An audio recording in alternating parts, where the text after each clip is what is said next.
Olá a todos, sejam bem-vindos então à nossa quinta reunião do NPP Login, que é o Núcleo de Pesquisa em Produção, Logística e Inovação do Programa de Mestrado Profissional aqui da Univale, do PMPGIL. Então, hoje a gente tem nessa reunião convidado especial, o professor Ricardo Limongi, que é do PPG-ADM da UFG. Né? O professor Ricardo, aí, com uma ampla experiência na área, ele traz um tema hoje importantíssimo para que a gente esteja antenado aí aos acontecimentos na pesquisa. Né? Então, professor Ricardo, agradeço a sua disponibilidade por estar participando aqui com a gente nesse nosso evento. Eu acredito que será realmente um sucesso, né?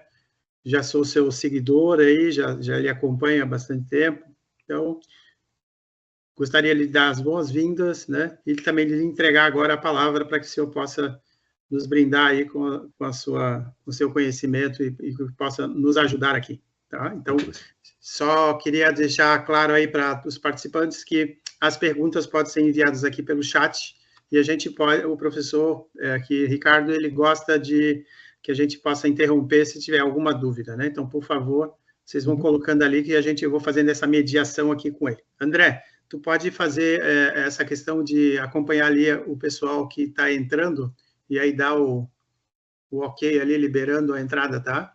Que vai pode deixar. Okay. Pode deixar. Então, professor Ricardo, boa noite, então, ao senhor. Muito obrigado e vamos lá. Deixa eu só compartilhar minha tela aqui, que aí eu já começo. Ok. Estão vendo a minha tela? Sim. Então, beleza. Bem, então, formalmente, muito boa noite para todos vocês. Inicialmente, agradecer bastante o convite aqui do professor Luiz, pela oportunidade de poder conversar com vocês um pouquinho sobre a perspectiva de inteligência artificial. Basicamente, como é que eu organizei aqui para a gente poder bater um papo, tá? Eu vou contar um pouquinho uma perspectiva, tanto uma lógica um pouco mais editorial e também um pouco mais ligado à perspectiva também de uso, né, para fazer uma reflexão, obviamente aqui dentro do grupo de pesquisa, tanto professores e obviamente pesquisadores de maneira geral, e também obviamente em diferentes níveis de carreira, de estágios ali, possam de fato discutir e tentar levar algumas contribuições nesse sentido. Na sequência, vou passar com vocês ali basicamente 3 plataformas que eu acho que consegue ficar uma parte mais prática para vocês poderem usar. Falar um pouquinho como que eu tenho usado o Notebook LM, que é uma IA do Google para fazer pesquisa, mostrar para vocês como é que eu tenho colocado isso.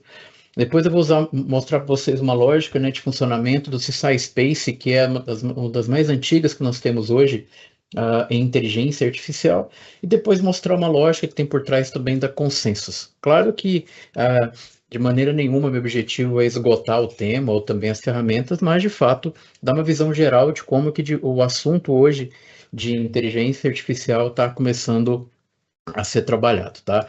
E só reforçando, como o professor Luiz gentilmente mencionou com vocês, à medida que eu estiver conversando, fiquem super à vontade para me interromper. Quanto mais vocês tragam, né, as dúvidas de vocês, eu consigo alinhar o que eu vou estar falando aqui, e aí, obviamente, fica mais fácil que a minha contribuição aqui seja mais relevante para vocês, tá bom? Bem, inicialmente, pessoal, só para me colocar à disposição de vocês, como o professor Luiz falou, eu tenho basicamente concentrado a divulgar tudo que eu tenho feito nessa perspectiva de inteligência artificial no Instagram, e como professor, acho que os colegas que estão aqui, o professor Rosseto está aqui, o professor Jailson também, então, o professor Taboada também. Então, assim, fiquem super à vontade, à medida que vocês estiverem estudando e ficar com alguma dúvida, puder ajudar, fiquem super à vontade para acessar. Estou bem contente, assim, com o resultado e com a oportunidade de interação com a comunidade, não só dentro da área de administração, mas em público de diferentes perspectivas, desde falar com o pessoal da área de medicina, da área de enfermagem. Hoje eu estava falando com o pessoal da área de agronomia, então é bacana verificar realmente a inteligência artificial perpassando aí, obviamente, por todas as perspectivas. Então, à medida que vocês estiverem estudando, eu puder ajudar também. E, obviamente, eu convido todos vocês, obviamente, pela qualidade aqui da universidade, pela qualidade do grupo, tendo bons trabalhos também para encaminhar para a BAR, que é a Brazilian Administration Review, que é a revista que eu estou como editor-chefe desde maio desse ano. Nós estamos, obviamente, sempre abertos ali a bons trabalhos, a uma série de, digamos, novidades que vão ser implementadas a partir do próximo ano aí. Então, fiquem super à vontade também. Obviamente, convido vocês para conhecerem um pouquinho mais o trabalho que a BAR tem desenvolvido. Só para vocês terem uma ideia, a BAR está fazendo 20 anos agora, no final do ano. Então, realmente, como periódico científico, tem dado uma grande contribuição. Bem, vou tentar comentar com vocês aqui um pouco sobre uma perspectiva de novo pesquisador. Vou trazer alguns contrapontos. Obviamente, não dá para deixar de falar numa perspectiva mais ética do processo. Depois, como é que efetivamente a IA tem sido usada em pesquisa científica. Como eu falei, mostrar basicamente as ferramentas para poder aumentar o portfólio de vocês. Acredito que muitos de vocês, se não estiverem de fato, né, usando inteligência artificial no dia a dia, já estão por perto disso. Então, a ideia é mostrar alguns caminhos. E, obviamente, a provocação de vocês aí para que nós possamos, de fato, ir discutindo, tá? Bem, grande parte do que eu tenho feito, assim, não, digamos, só na produção científica, eu tenho escrito algumas pensadas, algumas coisas com os colegas. No próximo dia 6 agora, eu vou estar em São Paulo conduzindo um painel na ABEC, Associação Brasileira de Editores Científicos, e estou fazendo bastante bibliometria para conseguir entender algumas coisas que em relação à ferramenta de IA.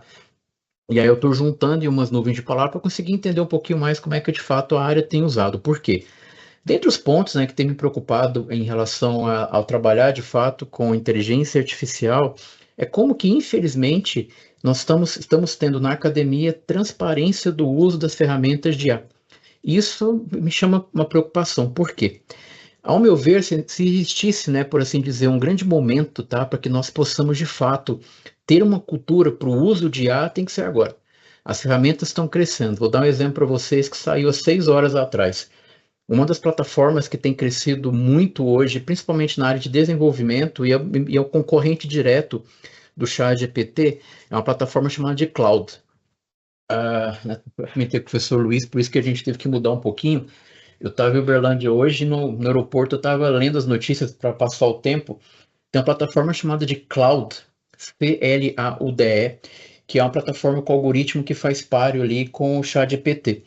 E eles lançaram agora uma versão em que ele consegue simular e integrar toda a perspectiva computacional. E isso está borbulhando agora na internet, depois eu quero dar uma lida sobre isso, porque efetivamente nós vamos passar agora por um momento que obviamente vai exigir das pessoas, enquanto que estão de fato envolvidas aqui com inteligência artificial, o conhecimento para de fato operacionalizar. E isso eu vou amarrar com vocês, discutindo uma perspectiva, já me adiantando um pouco, que é um caminho que eu acho que todos nós, enquanto pesquisadores, deveríamos passar no kit de entrada no ambiente acadêmico, que é o letramento em inteligência artificial. Eu preciso saber o que faz, o que eu posso fazer, o que eu não posso, e eu tenho que ter conhecimentos aí, obviamente, técnicos ao longo do processo. Mas, dentre as informações, as palavras que mais estão saindo nos contextos que eu tenho analisado em algumas coisas, primeiro a perspectiva ética, eu vou trazer alguns casos para vocês, que basicamente estão me preocupando, para vocês terem uma ideia, o número atualmente de artigos que estão sendo tirados do ar, que nós chamamos de retratar na perspectiva científica, está aumentando. Para vocês terem uma ideia, há um mês e meio atrás, o pesquisador ganhou o Nobel de Medicina no ano de 2022, ele teve um artigo retratado, para vocês terem uma ideia. Nós estamos falando de um pesquisador que, obviamente, pelo conjunto da carreira, teve um artigo em que depois foram perguntar para ele, para vocês terem uma ideia, ele falou, não, realmente, tem um errinho ali, mas é só nas considerações finais, está tudo certo. Eu falei, caramba, se não é o jeito certo de fazer pesquisa, por que eu estou trazendo isso inicialmente para vocês? Algo que eu espero ao longo da nossa conversa é colocar para vocês 2 principais elementos, tá? O primeiro elemento, a inteligência artificial tem que ser meio e não fim. Eu não posso colocar a inteligência artificial como protagonista. Protagonistas somos nós, pesquisadores. O protagonismo é a contribuição de uma boa pesquisa. Por outro lado, a expectativa ao longo desse contexto também é que, obviamente, quanto mais de fato eu começar a trabalhar com inteligência artificial, eu tenho que saber aonde que eu estou levando esse processo, aonde que de fato eu estou gerando a contribuição. E aí a perspectiva ética começa a ser um grande problema. Algo que tem me chamado a atenção, por mais que também a minha formação é toda na área de administração, mas eu tenho lido cada vez mais conteúdos mais interdisciplinares. E a quantidade de editoriais que estão saindo tanto na Nature quanto na Science, falando muito de preocupação da relevância das pesquisas, mas também o processo ético. Tanto que, dar um exemplo para vocês, a própria ANPAD, né, Associação Nacional de Pós-Graduação em Pesquisa, eu tive a oportunidade de comandar um grupo de trabalho e nós estamos refazendo o Manual de Boas Práticas de Produção Científica. A ideia é dar um norte para todas essas revistas, para vocês terem uma ideia, indexadas na SPEL hoje, que é uma plataforma, né, de administração, contabilidade e turismo, aproximadamente 140, nós precisamos ser mais transparentes em relação ao processo.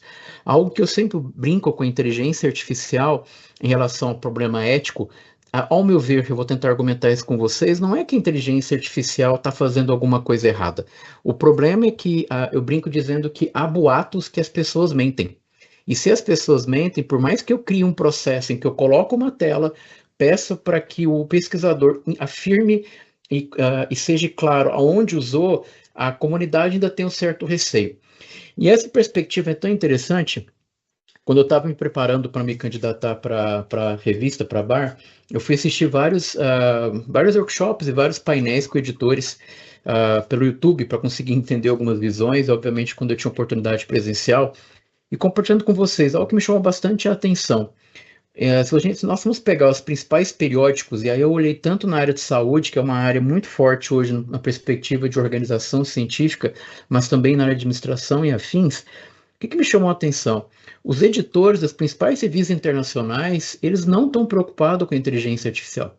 O que os editores internacionais estão preocupados é com uma boa pesquisa. Porque eles entendem que não adianta eu colocar efetivamente tudo na mão da IA, ela não vai conseguir entregar uma contribuição. Por mais que pareça, né, sedutor, que você vai colocar tudo na IA, ela vai te entregar um trabalho, que você vai apertar um botão e vai entregar, esse é o processo de transparência. Agora, claro que junto com isso eu tenho uma outra grande dimensão que é a perspectiva de ferramenta. Então, como eu argumentei, particularmente a inteligência artificial ela tem que ser meio e não fim. Tive a oportunidade agora no sábado, eu estava no Enangrade falando também sobre IA, e eu levei na sexta-feira, por coincidência, tem um professor de Stanford, professor Eric, eu não sei se o nome dele é diferente, mas professor Eric de Stanford de IA, vocês vão chegar nele, e ele estava no Fórum Econômico Mundial. E na palestra dele foi muito bacana que ele diz o seguinte: o problema não é IA, desde que eu considere que quem está efetivamente criando é o ser humano. Então, a inteligência artificial tem que ser a ferramenta do processo. E aí, isso, obviamente, vão ter alguns desafios, que é a perspectiva de pensamento. Agora, algo em que eu tenho estudado e conversado também em diferentes ambientes é mais ou menos a seguinte perspectiva: até onde, efetivamente, nós estamos, de alguma forma, mudando o contexto do pesquisador com ou sem IA? Será que vamos imaginar o seguinte, no contexto de programa de pós-graduação, ou de quem está numa iniciação científica, até onde que efetivamente o que se esperava de um pesquisador antes do ChatGPT, para fazer um corte em novembro de 22, e olhando para agora, para a evolução que nós temos, o que mudou? Ao meu ver, basicamente nada. Eu espero que o cara tenha contribuição, que ele leia, que se esforce, criatividade, uma série de elementos. Então o pensamento não mudou. O que está acontecendo, obviamente, é uma preocupação de fato em como fazer a ciência como um todo. Por quê? Essa imagem viralizou no finalzinho do ano passado, não sei se vocês tiveram oportunidade de ver, que eu acho que resume muito bem aonde nós devemos colocar a IA. Eu brinco que a gente tem que colocar a IA no lugar dela, que vai dizer o seguinte: eu quero que uma IA vai lavar a louça, vai lavar minha roupa. Essas coisas que são mais operacionais, isso eu vou entregar coisas que obviamente tiram minha atenção ou tiram meu tempo. E aí, de alguma forma, eu vou conseguir me concentrar muito mais na escrita. Mais ou menos, dentre os elementos em que eu defendo é o seguinte: a inteligência artificial ela vai ter que atuar para nós muito mais como um assistente Só que, infelizmente, muitos pesquisadores estão colocando a inteligência artificial como seu supervisor. Só que as decisões da inteligência artificial no ambiente aqui de pesquisa, ele tem que ser nosso. Nós que vamos fiscalizar. A título de curiosidade, vocês pegaram os 3 primeiros artigos do Alan Turing, que é considerado o pai da matemática, o pai da inteligência artificial nessa fronteira, ele vai dizer que a inteligência artificial ela tem que ter supervisão. E no artigo ele vai dizer que a inteligência artificial precisa de um oráculo. Então, ele precisa de alguém supervisionando. Vamos levar para o contexto aqui de pesquisa. Necessariamente, eu vou precisar também que o pesquisador determine o que está certo e o que está errado. Então, acho que é um contexto em que eu tenho que fazer, vamos pensar aqui no contexto de pesquisa. Eu preciso que necessariamente, de repente, uma pesquisa de fichamento, analisar um monte de informação para verificar se de fato eu vou continuar ou não com a pesquisa, ela vai ter que partir de uma perspectiva de gastar muitas horas. Mas por que de repente eu não gasto ali tantas horas me dedicando a entender e refletir sobre a sociedade e contexto de pesquisa? Aí eu acho que de fato estamos colocando a inteligência artificial no seu devido lugar. Por quê? Uma outra perspectiva, talvez, necessariamente, nós, enquanto pesquisadores, nós vamos ter alguns ambientes e algumas dificuldades. Algo que me chama a atenção, e obviamente me incluindo no exemplo que eu vou dar. Grande parte, atualmente, dos alunos que estão chegando no contexto de pesquisa, dentro aqui de um grupo de pesquisa, os alunos já estão chegando com uma certa experiência, até mesmo maior curiosidade em IA. Só que os professores, nós não fomos formados fazendo pesquisa com IA. São ambientes inicialmente diferentes. E qual que é o desafio? Os professores, orientadores, supervisores, e obviamente que estão lecionando sobre o conteúdo, não é a forma que nós aprendemos a pensar. Nós não aprendemos a trabalhar com ferramental de velocidade. E, ao mesmo tempo, vai gerar, com toda certeza, uma série de preocupações. Tanto que a grande parte hoje das discussões que eu tenho acompanhado é, obviamente, colocar diretriz, o que pode ou não pode.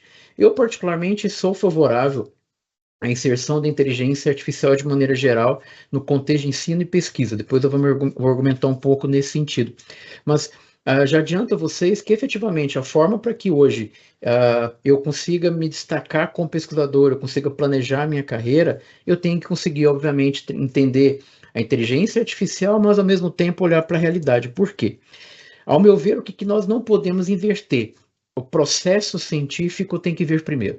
Então, isso quer dizer o seguinte, conversando com alguns professores que estão trabalhando principalmente em matérias de metodologia, mas eu acabei inserindo ferramentas de inteligência artificial. Legal. Só que eles começaram a dar o seguinte depoimento. Olha, eu hoje estou preferindo, por exemplo, primeiro falar do processo científico de maneira sem inteligência artificial, para criar uma estrutura. Depois que os alunos dominam o método científico, eu coloco inteligência artificial. Por quê? Se eu já entro direto com a inteligência artificial, o quanto que eles vão entender o processo que eles fizeram. Então, algo que eu defendo é que a ciência vem primeiro e depois vem a IA.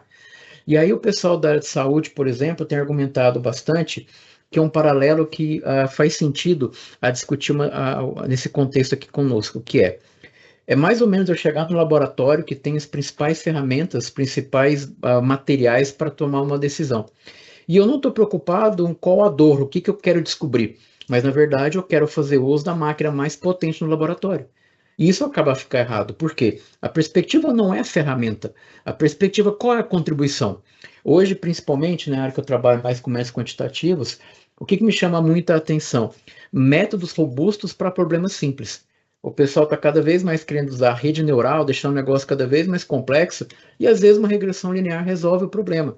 Então, eu tenho que preocupar em o que eu quero solucionar. Usar muito ou usar pouco a inteligência artificial, obviamente, vai muito de como que eu estou trazendo contribuição ali para a pesquisa. E isso, obviamente, pode ser corroborado por um tweet, né, lá atrás, que o professor Taylor, né, o Nobel de Economia, salvo engano, em 2017, ele vai dizer o seguinte: a pesquisa ela vai ter que ser sobre o mundo e não a literatura. Aí vamos fazer um paralelo. Até onde, efetivamente, eu tenho que colocar a inteligência artificial para evoluir, por exemplo, a emoção dela? Nessa palestra que eu mencionei com vocês, com o professor Eric de Stanford, ele vai dizer o seguinte: eu tenho que colocar a máquina no devido lugar, eu tenho que colocar as pessoas no devido lugar. Ou seja, Por que eu vou ficar investindo a minha energia para trabalhar com inteligência artificial, para ela entender ou sentir algo humano, sendo que ela é muito boa para sintetizar a informação? E eu deixo o ser humano, deixo o pesquisador com aquilo que é nato. É ele ter o conhecimento científico e, obviamente, um radar ali de contribuições e, de fato, como que a pesquisa realmente pode trazer essa contribuição. E, obviamente, quando o professor Taylor fala sobre o mundo, em geral, até compartilhando com vocês, grande parte do que eu tenho feito de 1 ano e meio para cá é repensar efetivamente a minha carreira ou como que eu vou me posicionar enquanto pesquisador. Por quê? Até então, grande parte do que eu escrevi, do que eu acabei estudando na minha carreira, eu comecei a perceber que ou eu não tinha impacto público, impacto social, impacto econômico, e isso faria com que, por exemplo, eu saísse de qualidade de produção em periódicos de alto impacto, eu teria também bastante dificuldade, por exemplo, para conseguir funding. Por quê? Se eu faço um trabalho de marketing, obviamente, salvo as sessões que é a área que eu acabo concentrando mais nas produções, para identificar o que faz o consumidor comprar mais. Beleza, eu não vou conseguir financiamento. Agora, se de repente eu verificar como que eu consigo melhorar uma perspectiva de um consumidor, para que de fato ele tenha o melhor processo de tomada de decisão, isso melhora outros elementos, eu começo a melhorar. Vou dar um exemplo para vocês. Tem um doutorando, o Silver está fazendo um trabalho que é o seguinte: primeiro nós mapeamos, usando a IA no processo inteiro, nós levantamos aproximadamente 1.200 artigos que têm a palavra de inteligência artificial e têm níveis organizacionais. Nós fizemos um script no Python, a gente categorizou os artigos para conseguir descobrir aonde as principais recomendações estão, tanto no nível estratégico, tático, operacional. E nós percebemos que grande parte das recomendações, por exemplo, elas estão no nível estratégico.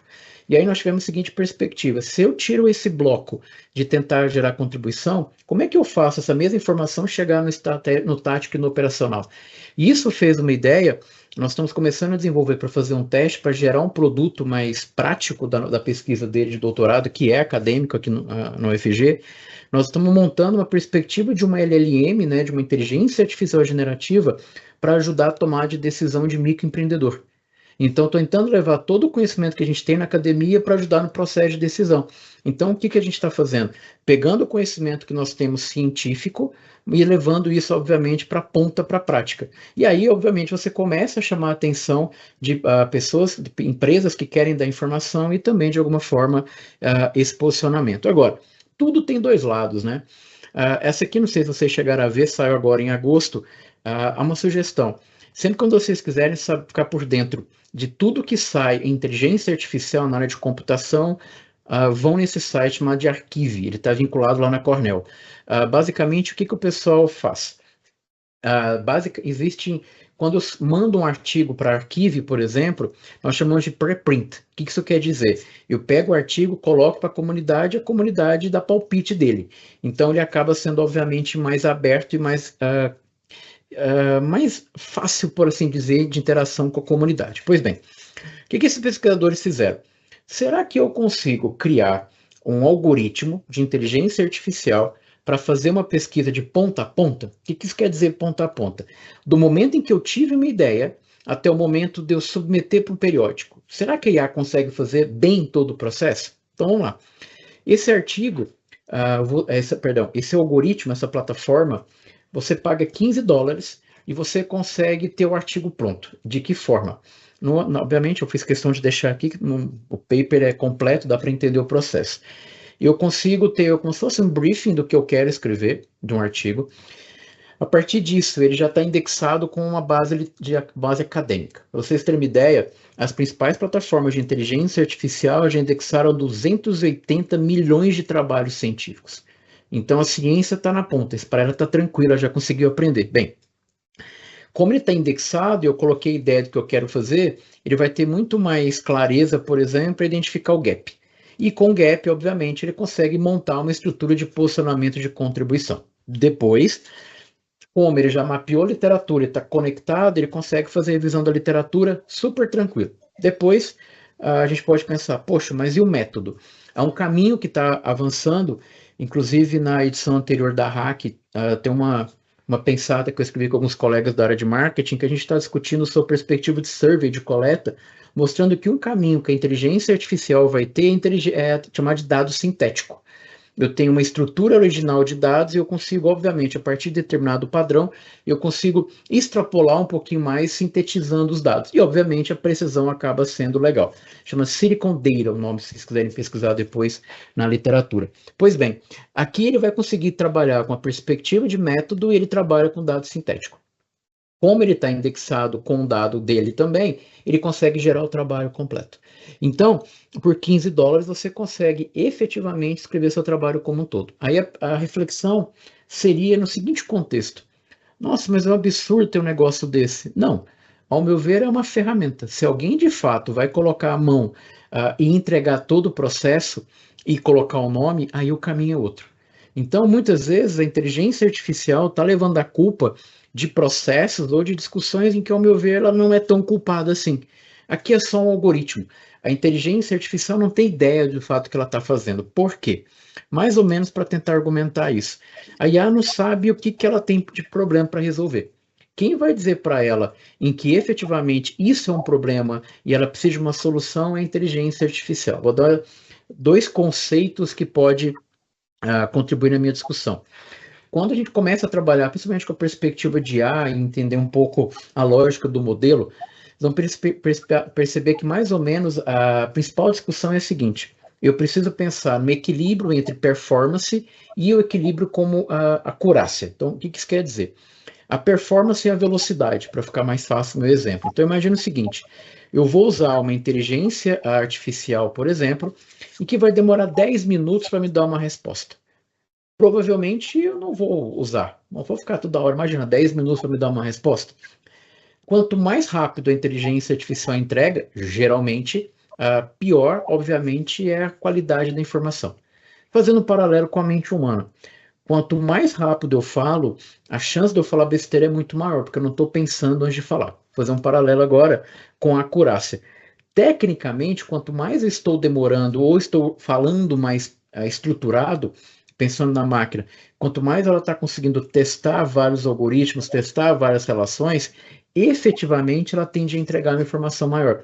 Tanto que o 4OI, que saiu agora recentemente do ChatGPT, ele vai demorar de 7 a 10 minutos para dar uma resposta. Porque aí ele vai testar, vai aumentar a acurácia e a performance vai cair. Ou é um termo, né, que se usa muito na administração, é um trade-off. Eu quero mais velocidade ou quero mais precisão? Novamente, a inteligência artificial, ela está treinada para te entregar uma resposta. Talvez você já tenha ouvido falar sobre alucinação, que está obviamente muito ligado a isso. Eu vou entregar qualquer coisa, se está certo ou não, um pesquisador que se vira e resolve isso. Então, em geral, a pergunta que o pessoal faz é a seguinte: qual que é a IA que eu devo usar para fazer alguma coisa? Só que, ao meu ver, a pergunta tinha que ser outra. A pergunta é: qual que é a IA que vai ajudar na minha pesquisa? Em qual estágio? Veja, eu saio de uma perspectiva em que o foco está na ferramenta e eu passo para uma outra perspectiva em que eu domino o estágio, o método científico e vou falar, bem, eu estou na etapa de identificar o estado da arte. Poxa, e eu sei estruturalmente, aprendi no meu curso que o estado da arte é composta de tais elementos. Bem, agora como é que a IA pode me ajudar a descobrir quais são os artigos seminais da minha área? Isso que eu acho que, de fato, nós devemos, enquanto pesquisador, de fato, usar, e, obviamente, ao mesmo tempo, está muito ligado a como que eu acho que deveria ser a cultura de inteligência artificial também aqui em pesquisa. Por quê? O que me preocupa, me chama muita atenção, quando ao ver o aumento de prompts, tá? Vamos imaginar que grande parte hoje das discussões dentro de algoritmos de inteligência artificial estão ligados no avanço do desenvolvimento homem-máquina. Então, vamos lá. Tecnicamente, um prompt, então, é uma interação. Eu dou um comando e ele me dá uma resposta. Bacana. Só que o que está acontecendo? Grande parte dessa interação, em sua grande maioria, eu não paro para entender o que está acontecendo. Se vocês jogarem por curiosidade no Instagram, qualquer outra informação, alguma coisa como prompt artigo científico, prompt teste, vocês vão ver a quantidade de pessoas que estão dando prompt prontos. Só que o quanto que de fato isso está entregando? Por quê? Provavelmente vocês já devem ter ouvido a seguinte expressão: esse negócio de inteligência artificial não é para mim. Ou, esse negócio de inteligência artificial não funciona para as coisas que eu falo. Por quê? Eu posso ter a mesma ferramenta, eu posso ter o mesmo algoritmo, só que eu tenho que saber o que eu estou usando. E isso, obviamente, acaba tendo um grande impacto, que a lógica que eu vejo é a seguinte: enquanto eu não conseguir mostrar e convencer as pessoas de como funciona a inteligência artificial, eu, obviamente, vou estar entregando resultado que, obviamente, muitas vezes também pode estar errado. Por quê? O que nós precisamos enquanto pesquisador? Desenvolver uma habilidade de pesquisa para usar a ferramenta de IA. Aí eu volto à minha pergunta. Infelizmente, o que acaba acontecendo, em sua grande maioria, eu estou treinando as pessoas para usar a ferramenta. Quando troca a versão, a pessoa buga, fala, caramba, e agora? Mudou o botão. Por isso que nessas horas de trabalhar com inteligência artificial, eu sempre recomendo em que eu tenho que dar um passo atrás, entender a ferramenta e depois usar a ferramenta. Por exemplo, quem gosta mais de tecnologia, vai perceber que nas plataformas tem geralmente um botão chamado de Discord, que é uma plataforma que o pessoal discute bastante tecnologia. Mas é mais curiosidade mesmo. Antes de eu, de fato, usar uma plataforma, tanto que no Instagram eu não falo de muitas, mas eu faço questão de parar e entender o algoritmo. Depois que eu entendo como é que ela funciona, por que eu apertei e faz tal coisa, eu me sinto mais seguro em usar. Por quê? Lendo esses dias um livro um pouquinho fora do contexto, eu cheguei nesse cara chamado Tudor Jones, que é um gestor de private equity, né, de fundo de capital, em que ele escreveu uma coisa que eu acho que faz sentido, que é o seguinte: bem, vamos fazer um contexto de pesquisa. Nem o homem vai ser melhor que a máquina consegue processar muito mais coisa. Tecnicamente, a máquina consegue, não cansa, e cognitivamente chega uma hora em que eu já não aguento mais olhar para alguma coisa. Só que nenhuma máquina vai ser melhor do que o homem com a máquina.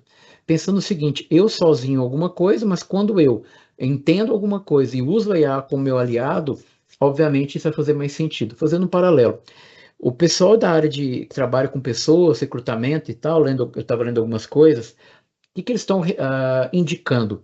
A perspectiva hoje é a minha preocupação para que eu me mantenha de alguma forma mais inserido no mercado de trabalho, eu tenho que me preocupar não com a inteligência artificial.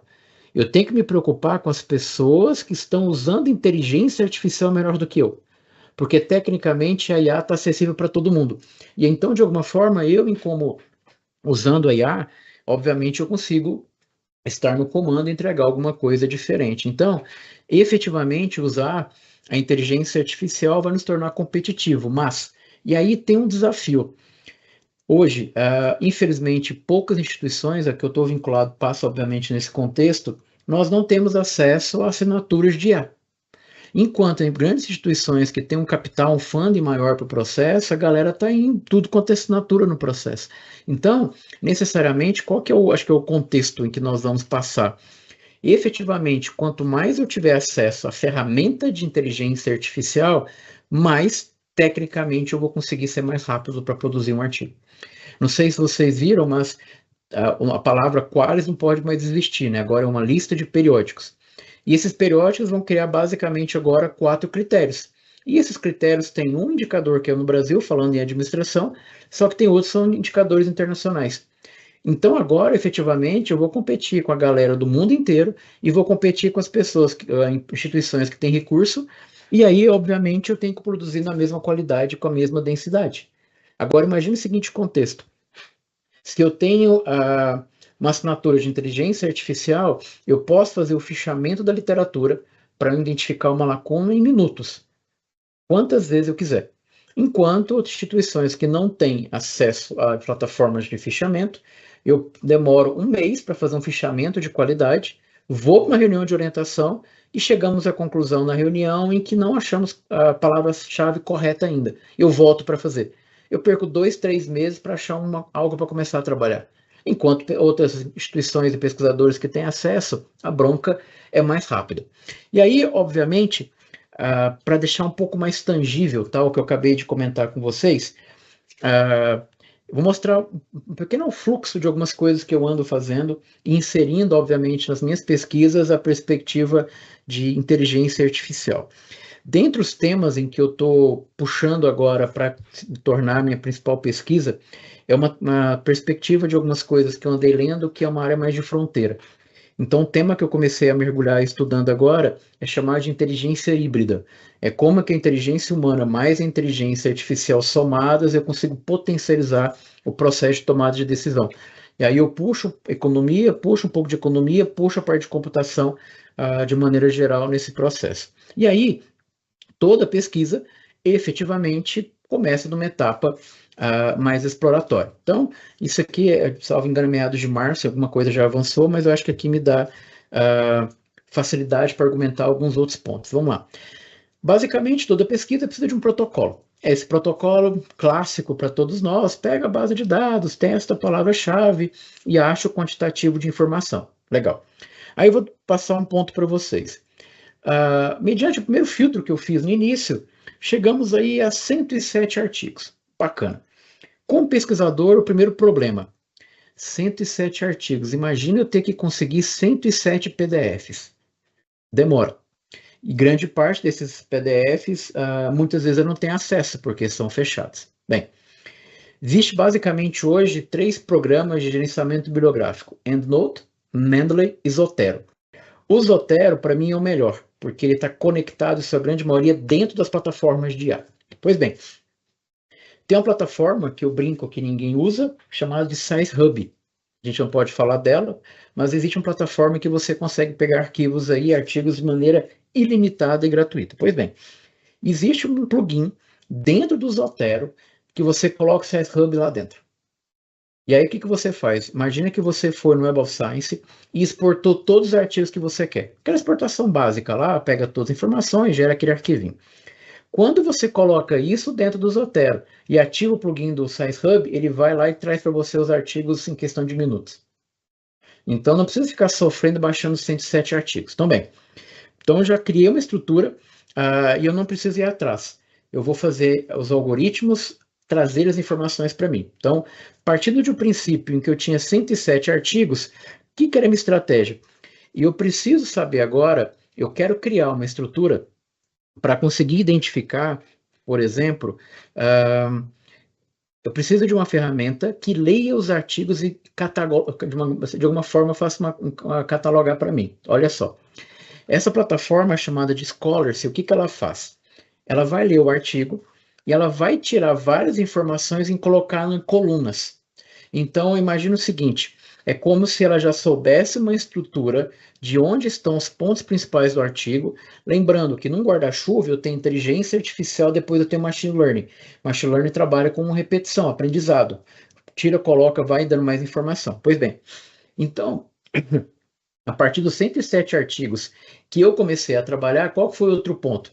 Eu precisava que ele fosse no texto, arrancasse as informações e eu conseguisse percebê-lo de maneira visual, para que eu tivesse as palavras. Pois bem, em questão de alguns minutos, ele gera um arquivo no Excel mais ou menos como isso aqui. Cada coluna é uma categoria, uma informação do artigo, e cada linha é um artigo. Não sei se, obviamente, está bem pequeno, mas onde eu deixei o mouse marcado aqui, onde eu estou passando o mouse, é uma coluna, por exemplo, de conclusão, depois eu tenho limitação e depois eu tenho trabalho futuro. Pois bem, algo que eu sempre brinco, que eu falo publicamente é, eu tenho total inabilidade com o método qualitativo.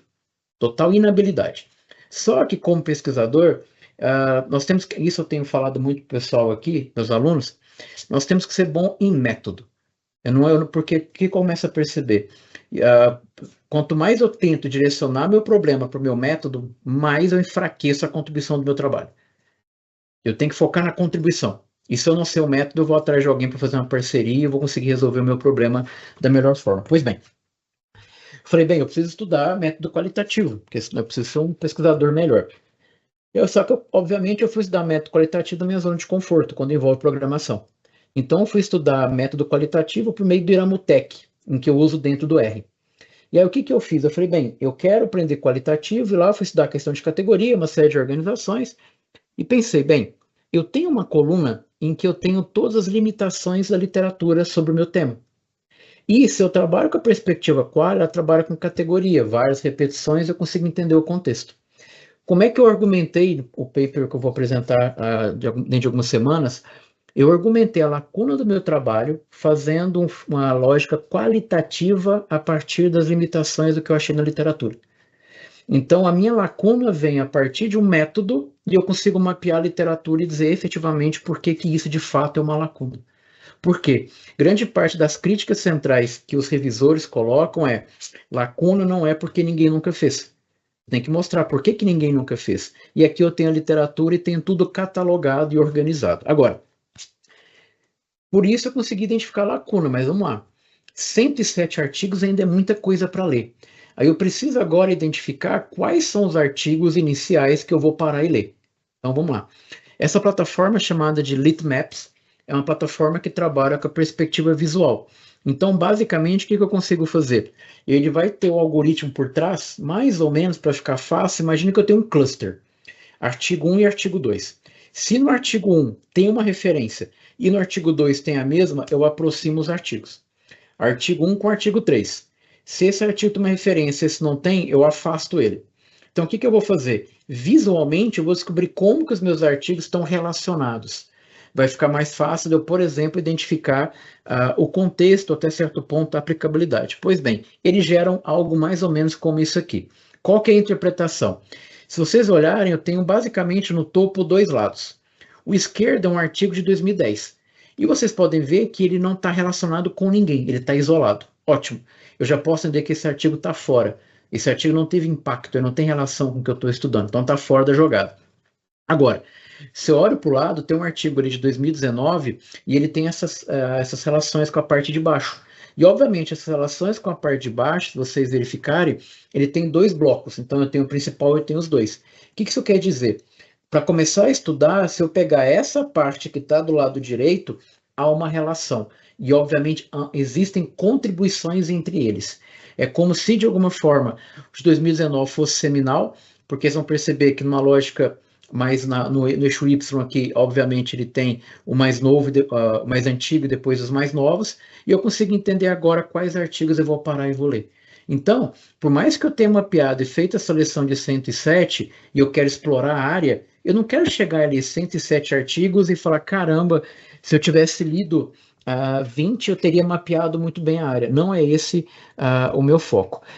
E aí, basicamente, um ponto que é importante é, nós temos hoje, efetivamente, inteligência artificial para fazer literalmente qualquer etapa do processo científico. Para vocês terem uma ideia, lendo, isso aí tem a primeira editorial, quando eu assumi a Bayer, eu falo um pouco disso, mas eu estou preparando algumas coisas complementares.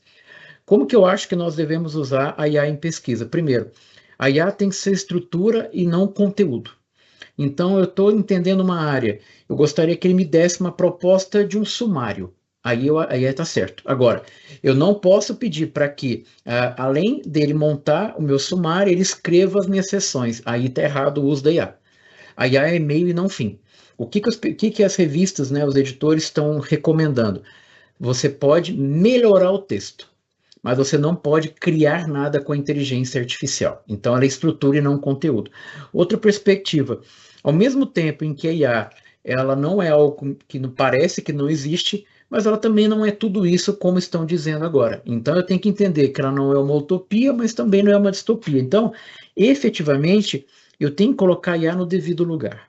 Outra perspectiva que eu tinha mencionado com vocês mais atrás, eu preciso entender que o dono da pesquisa sou eu. Então, a IA não está falando o que eu vou fazer. A IA é minha assistente. Então, efetivamente, a IA ela não tem experiência. Eu vou dizer para ela onde ela está acertando, aonde ela está errando. E, claro, a perspectiva do próprio pensamento crítico. Será que eu recebi está correto? Será que eu recebi não está correto? E aí, para um ponto que também geralmente me perguntam, que eu acho interessante mencionar. Esse artigo que é de 2023, os pesquisadores fizeram testes de algoritmo com 37 idiomas para descobrir, será que quando eu faço pesquisa em inglês, eu tenho resultados melhores?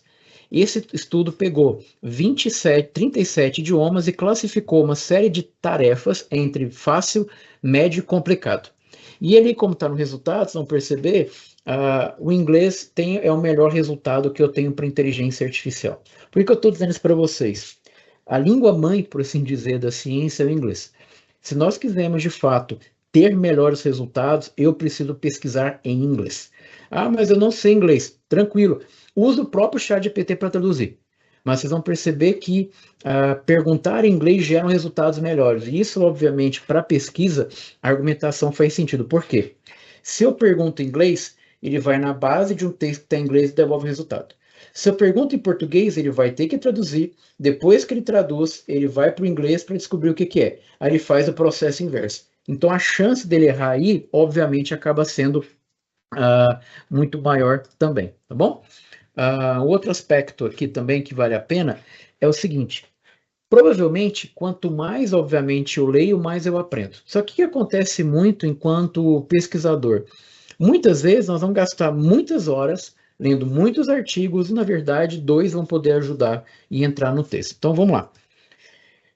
O segredo que eu acho que todo mundo tem enquanto pesquisador. Provavelmente, né, já confessando que eu tenho também, eu tenho uma pastinha no computador em que eu chamo assim, artigos para ler, ou artigos importantes. E aí você vai pegando, você vai jogando coisa lá, e depois você tem medo de abrir a pasta, porque vai ter tanto arquivo lá que você fala, não, um dia eu vou organizar. Qual que é a estratégia da IA? Cognitivamente, se eu parar para uma pasta dessa, ler 100, 200 artigos, eu não vou aprender nada, eu vou cansar. Agora, por que eu não estabeleço critérios para a inteligência artificial selecionar os melhores artigos e depois eu leio realmente os melhores para minha área? Então, imagine o seguinte, eu posso pegar os artigos, defino qual é o objetivo, faço com que ela leia e, obviamente, eu começo a interagir. É mais ou menos uma lógica como o chat PDF, o próprio chat GPT faz. Você sobe o documento batendo papo com ele. E aí, de alguma forma, eu vou parar, ao invés de ter 100 artigos e eu cansar cognitivamente, eu vou ler 10, 15 artigos muito bem lidos, mas eu li realmente aquilo que faz sentido para a minha área. E aí, obviamente, vocês entenderam um pouco o fluxo, como é que de fato a inteligência artificial funciona nesse processo como um todo. Basicamente, cada setinha dessa aí, obviamente, está ligado a uma informação. Então, como eu mostrei para vocês lá no Scholars, eu tenho colunas, são informações ou grupos, e cada linha é um artigo. E aí eu tenho hoje, para vocês terem uma ideia, uma pancada de software, de aplicativo para tudo quanto é coisa de IA. Só que eu fiz questão de marcar aqui para vocês, eu tenho ali uma marcaçãozinha em vermelho, ó, chamada de grátis, free. Só 2 são gratuitos. E a tendência é que nenhum seja. Por quê? O que efetivamente a inteligência artificial faz? Ela gasta processamento. Imagina pesquisadores do mundo inteiro fazendo requisição. Alguém tem que pagar a conta do processamento. Por isso que o notebook LM do Google que tá aberto não vai demorar para fechar, porque eles estão numa etapa assim, está aberto, use e treine para mim. Depois que o modelo ficar bom comercialmente, ele fecha, quem quiser vai pagar. Vocês pegaram Elicit, por exemplo, primeiro do lado esquerdo, fez isso. Aberta, tirava problema de pesquisa, gerava conceito, era uma maravilha. Um belo dia ele fecha e fala, a partir de agora são X dólares por mês. E não adianta, alguém tem que pagar essa conta. Agora, dentre os conceitos que existe na literatura para inteligência artificial, o conceito que eu vou colocar para vocês é: inteligência artificial é uma automação de tarefa. Então, bem, aquilo que eu demoraria muito, ele vem e faz para mim. Então, criei 3 dimensões aqui, obviamente tem umas coisas por trás, mas fica mais didático aqui. A primeira dimensão é pesquisa na literatura, em que eu vou identificar, extrair ou sumarizar a informação. A Elicit hoje é a plataforma que tem o melhor algoritmo de linguagem de processamento natural. A chance de errar é muito baixa. Então, exemplo, você que está querendo fazer uma sessão teórica, uma sessão de método, e você quer artigos que fizeram aquilo, artigos que usaram tal método e artigos que usaram tais variáveis, ele consegue extrair isso com o maior nível de precisão que você possa imaginar. Que é aquela tabelinha que a gente põe no final do referencial teórico na seção de método. Ela consegue fazer isso com precisão. O Seaside Space era uma plataforma totalmente aberta. Agora, eles subiram um pouquinho o preço porque estão colocando vários serviços lá dentro. E eu vou mostrar alguns depois para vocês, mas ela tem melhorado bastante. O Scholars eu mostrei. O Seaside, a título de curiosidade, é chamado de chat GPT dos pesquisadores. Por quê? Ela tem frases indexadas. Sabe quando você recebe um artigo e você precisa achar uma referência para ela? Você coloca aquela frase e manda ele achar uma referência para ela. Por que ele acerta? Primeiro, ele não está indo em qualquer informação, ele está indexada no artigo. Então é como se pegasse várias frases de artigo e ele deixasse na memória. Quando ele coloca, ele faz uma comparação. Este contexto com o que está aqui, e cabe uma informação importante. Por que a inteligência artificial para o pesquisador é importante? Porque ela trabalha com semântica. O que isso quer dizer? Ele trabalha com a frase. Exemplo, se vocês forem no Google Scholar, no Google Acadêmico, na busca que vocês fizerem, o resultado vai marcar a palavra-chave. Vai ficar em negrito ali. Quando nós fazemos busca na IA, não é a palavra-chave, é o contexto, que é o que esse site fez. Então, isso obviamente tem uma perspectiva legal. O mapa do conhecimento é um pouquinho do que eu passei para vocês em relação a conseguir, obviamente, enxergar isso visualmente, verificar relações. O Litmaps, por exemplo, ele tem algo que eu acho bem legal, que é o seguinte: eu faço a busca, como eu mostrei para vocês, e vou tocar minha vida. Aí passa um tempo e falei, nossa, será que saiu artigo novo sobre aquilo? Tem um botãozinho de explorar. Quando eu aperto aquele botão, ele está conectado com as bases científicas. Então ele traz para mim, coloca em cores diferentes, novos artigos daquela relação. Então não precisa ficar sofrendo e dar atrás. A plataforma traz isso aí também. E a perspectiva de escrita, hoje, grande parte das revistas internacionais, por exemplo, a gente está implementando isso aqui também na BAR e na Hack, agora nós vamos ter que ser transparente. Terminou tua referência, dá um Enter e escreve aonde você usou IA. Eu usei IA para melhorar meu texto, usei ChatGPT para reorganizar a fluência de texto. Não tem problema. O foco é, seja claro e transparente aonde de fato foi usado. Por quê? Tem uma revista que eu conheço dentro da Wiley, aquela editora. Você pode pegar o teu artigo, usar o PaperPal, que eles têm um convênio, e faz basicamente o processo como se você tivesse contratado um revisor. Ele vai ser aquelas marcaçõezinhas ao lado. Você manda esse arquivo para o editor e está tudo certo. Porque ele sabe que ele passou por um algoritmo treinado exatamente para aquilo. Ponto importante. Sempre que possível, evitem ao máximo usar o ChatGPT para pesquisa científica. Por quê? O ChatGPT não foi treinado pela ciência. Ele foi treinado com muito tipo de conteúdo. Ele foi treinado com conteúdos em blog e conteúdos em rede social. Essa plataforma que vocês estão vendo aqui, principalmente da esquerda e do meio, a de pesquisa e mapa do conhecimento, ela não aprendeu com a internet.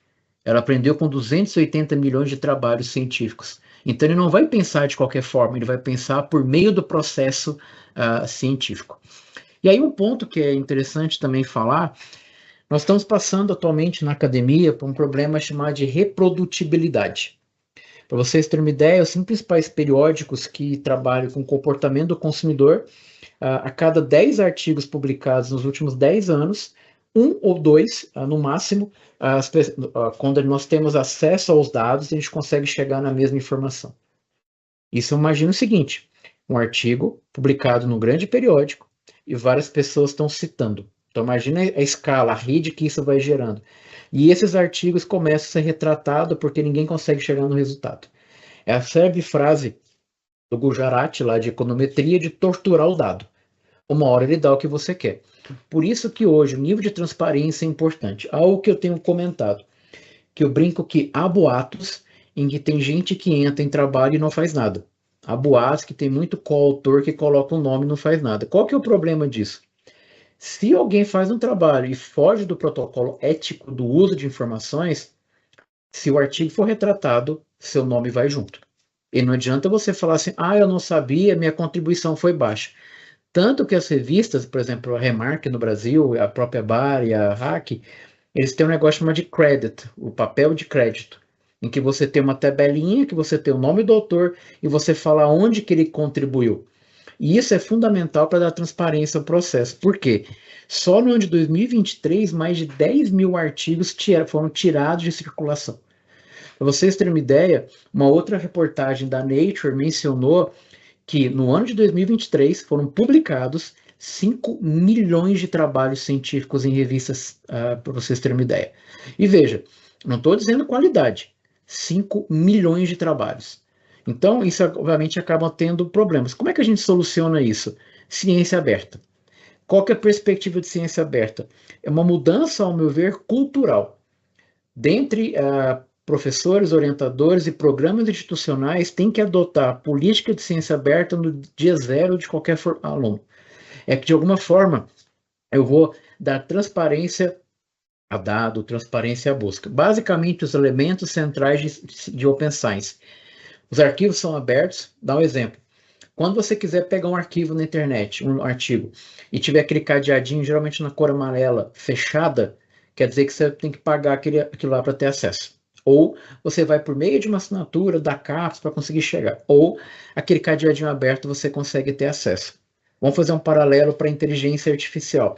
Cadeado fechado, a IA não aprende. Cadeado aberto, ela consegue aprender. Então, quanto mais o conhecimento está fechado, obviamente, menos a máquina consegue aprender com o processo e, obviamente, ter mais credibilidade também. Outra perspectiva também são dados abertos. Vocês devem ter visto, as revistas científicas começam a ter muito web apêndice, em que você vai acessar o arquivo e você acessa qual foi o código que o cara usou, quais são os resultados, tabela e a própria base de dados. Software aberto. Algumas revistas estão em discussão, eu tenho acompanhado um pouco isso, em que eles vão obrigar os pesquisadores quando fizerem a parte de método, que seja em linguagem de programação. Tem uma discussão hoje, vão proibir usar, por exemplo, softwares point and click, como SPSS, por exemplo, porque ninguém sabe como é que você chega no resultado. Com código, eu consigo replicar aquele processo. Eu vou pegar a base zero, tenho o código e consigo chegar na base que de fato foi usado. É mais radical? É, mas os revisores e editores estão muito preocupados com o que está sendo produzido por aí. Outro caminho, a ideia que tem sido discussão, tem um editorial sobre isso na Nature, é não ter mais revisor. Teu artigo é bom, você joga para a comunidade, deixa a comunidade bater no trabalho. O revisor, muitas vezes, obviamente, ajuda e não ajuda. Tem uma perspectiva também de isso ajudar na formação. Os professores aqui talvez não concordar comigo. Às vezes você quer pegar um arquivo, um artigo já publicado, de repente você quer, por exemplo, replicar com os alunos. Nem sempre a gente consegue achar o material completo para discutir. Isso é um problemão. Poxa, eu quero ver, o trabalho é muito bom, deixa eu ter acesso. E aí muitas vezes a gente não tem. E obviamente uma perspectiva de ciência. Agora, esse aqui é um exemplo, não sei se vocês chegaram a ver, viralizou também na internet, que é um artigo que foi retratado. O que é o artigo retratado? É um artigo em que foi encontrado um grande erro. Qual que é o problema? Lembra que eu falei para vocês, no início da nossa conversa aqui, em que teve um Nobel de Medicina que teve um artigo retratado. Aí eu vou contar um bastidor para vocês. E eu estou hoje como editor-chefe. Se, por exemplo, eu tiver indícios, identificar indícios que um artigo foi retratado, eu tenho que montar um comitê. Esse comitê vai julgar e eu tenho que fazer a avaliação e entregar o resultado para a sociedade. Aquele artigo teve um problema. Imagina um editor comprar a briga com um Nobel de Medicina que aquele artigo tem um erro. Imagina a briga, o cara fala, beleza, eu acho que está errado. Tem que fazer? Tem. Mas estou dizendo assim, tem todo um processo. Então não é tão simples retratar. Aí você pode dizer o seguinte, esses autores, o segundo e o terceiro autor, tem um site chamado Retraction Watch, que é um site que vai dizer muito essa questão de retratação de artigos. Eu fiquei interessado, falei, cara, mas não é possível que esses caras fizeram, vocês vão entender o quê? Pra vocês terem uma ideia, como eu falo que a IA, às vezes, ganha culpa que não é dela. O segundo e o terceiro autores, eles tiveram um problema nessa revista e em uma outra revista ao mesmo tempo. O que eles fizeram? Além deles mostrarem o erro, além deles fazerem errado, como vou mostrar para vocês, eles mandaram o mesmo artigo para duas revistas ao mesmo tempo. Então, assim, a IA não está errada. O cara está fazendo errado, é o processo ético do pesquisador. Olha o que ele fez. O que está em amarelo é o início da introdução do trabalho. Que está dizendo lá, certamente, aqui está uma possível introdução para o seu tópico. Isso é o output do chat GPT. Aí você fala, poxa, é um absurdo. Aí eu vou colocar mais uma camada no absurdo. Processo editorial. Você manda para a revista. Primeiro grupo que lê, equipe administrativa, vê se está no formato. Depois, cai na mão do editor-chefe. Ele tem que ler o trabalho para ver se vai ou não vai. Depois, se entender que vai, a leitura, ele vai passar para o editor associado, que é um cara que conhece aquele tema. Se ele entender que está legal também, que acaba tendo uma discussão, ele manda para 2 revisores. Equipe administrativa editor-chefe, editor associado e 2 revisores. Passou por pelo menos 5 pessoas. Como que um trabalho passa por 5 pessoas e deixa publicar um artigo com um erro desse? Qual que é a discussão que se tem hoje em alguns editoriais da Nature? Da forma que está sendo feito, muito parecerista fazendo revisão de artigo com IA, muito autor fazendo artigo com IA, uma crítica de um pesquisador holandês é: daqui a pouco nós vamos dar um passo para trás e deixa a IA fazer ciência. Porque uma escreve para a máquina lê, deixa ela discutir. Eu vou cair fora, não faço mais a ciência no processo. Agora, isso tudo tem dois lados. Essa escritora, não sei se vocês viram também, ela escreveu um romance, um livro bastante elogiado, e ela ganhou um prêmio, lá, se não me engano, nos Estados Unidos. E na internet tem uma entrevista dela. E aí eu fui entender, eu ouvi a entrevista dela, e ela coloca 2 pontos que eu acho que faz um paralelo muito importante para a inteligência artificial. Ela diz o seguinte: na entrevista, fala: é um absurdo, como é que você usa o ChatGPT para escrever? Ela falou: vamos lá, 2 pontos. Primeiro, usei ChatGPT? Usei, mas não tinha nenhuma cláusula no meu contrato com a editora e não tinha nenhuma cláusula para concorrer ao prêmio que não podia usar IA no texto. Ponto. Aí vamos levar a argumentação. Não adianta eu dizer para um aluno que pode ou não pode se não tiver escrito em algum lugar.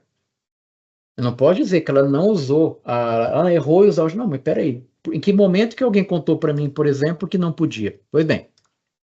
Segundo ponto que ela argumenta, que eu acho que é importante, quando eu falei para vocês que é a ferramenta. Ela diz o seguinte na entrevista: segundo, é um absurdo usar ChatGPT, mas vou contar um negócio para vocês.